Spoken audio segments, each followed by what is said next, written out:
So this is the OrthoSleeve compression knee sleeve. So it's really not like if you're not looking for heavy duty support like with a brace, especially if there's like metal on the side like a hinged knee brace, you're just looking for some kind of light support. I think a knee sleeve is just perfect for that purpose.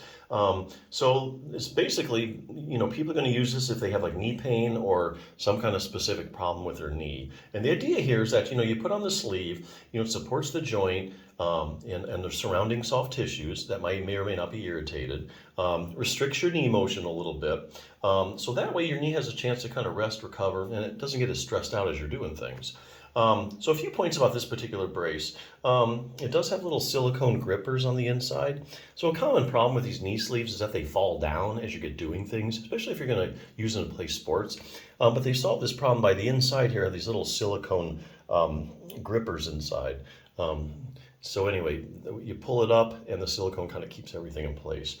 And the other thing is this will give you up to 20 millimeters of mercury. So that's kind of like moderate or firm support. So millimeters of mercury is kind of like your blood pressure is measured in millimeters of mercury. When you're looking at like compression hose or anything compression around your arm or your leg or anything, it's always measured in millimeters of mercury. If you have a serious compression sleeve, it's always going to tell you the millimeters of mercury of compression. So this has up to 20 millimeters, which I say is kind of in between like moderate and firm. So it gives you a fair amount of support.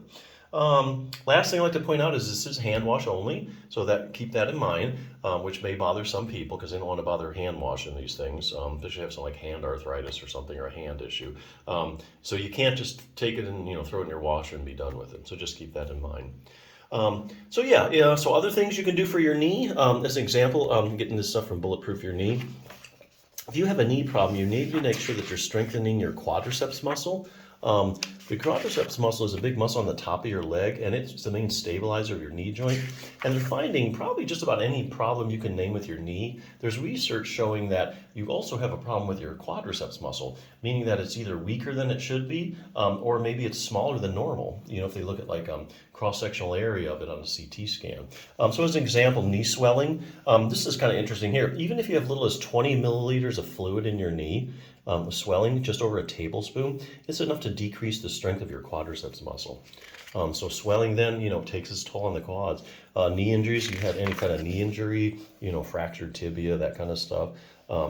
Surgical removal of part of your knee cartilage. Ligament problems. Anterior cruciate ligament. They find people with anterior cruciate ligament tears have weaker than normal quadriceps muscle. Posterior cruciate ligament, medial collateral ligament, research on all that. Having just knee pain. They show that people with knee pain can have decreased quad strength. Knee arthritis, that's a big one. As a matter of fact, it's funny though, because they're even showing that if you do start strengthening your quadriceps muscle, it actually slows the progression of arthritis. There's actually some research out on that. Patellofemoral pain syndrome. So this just goes on and on and on. Make sure you strengthen your quadriceps muscle. The other thing you want to do, fine-tune control over your knee. Here they're talking about your hip muscles. A lot of times if you have problems with your hip muscles, it's going to affect your knee. And so as an example of that, if you have like iliotibial band syndrome, they find if you look at people that have iliotibial band syndrome and you measure the strength of their hip abductors, that's bringing your leg out to the side, they have weak hip abductors. Likewise, there actually are randomized controlled trials showing that if you take people with iliotibial band syndrome, you strengthen their hip abductors, iliotibial band syndrome goes away. So it's real interesting. So definitely something you want to cover. The other thing is making your knee more flexible. That's another thing. Let's see here. So your knee bends and straightens, right? That's all it does. Well, not really. There's actually a little test here you can do.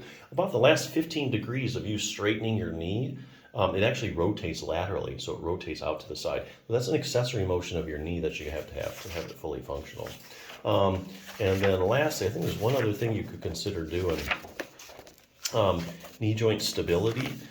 Here they're talking about increasing dynamic knee stability. Here they're talking about proprioception. So, if I suddenly turn off the lights, you're going to be able to tell me whether your knee is bent or straight, right?